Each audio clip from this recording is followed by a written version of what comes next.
Good morning, students, and welcome back. Today, we are going to continue with the poem Swift Things Are Beautiful, which is written by Elizabeth Coatsworth. We have already done the first stanza in the first video. So, today, we are going to continue with the second stanza and its explanation.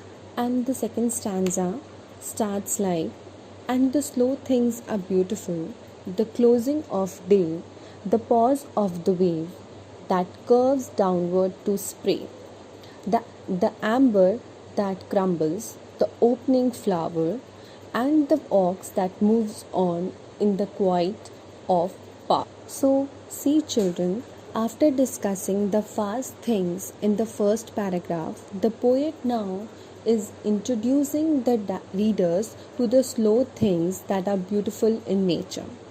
In the second line, the closing of the day, the poet describes the beauty of closing of the day. It is the time when the evening turns into night. Now we will see the third and the fourth line, that is the pause of the wave that curves downward the spray.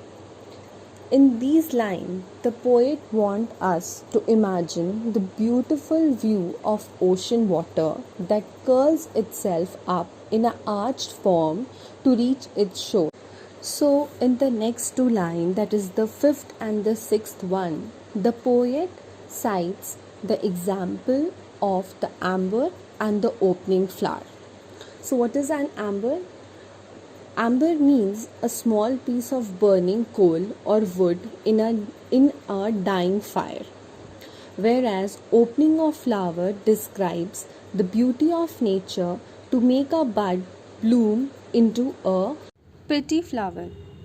So now the last two lines, that is the seventh and the eighth one, the poet describes the strength of quietness and calmness. Just like an ox is a quiet and calm yet has immense power, so the slow and the cool things are powerful in their own way. Many people would not think of an ox as beautiful, but the way the poet describes it makes the ox seems important and beautiful. So in the last, I feel that the poet Elizabeth Coatsworth is trying to tell us that we need to treasure the moments, whether they are swift or slow.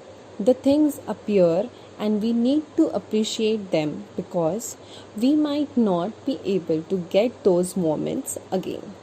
So children, this was all about the explanation of the poem Swift Things Are Beautiful. So for your homework, you will write the poem in your copy. Along with it, you will draw the picture of a horse, and you will also write the meanings that is given in your English literature book. Thank you.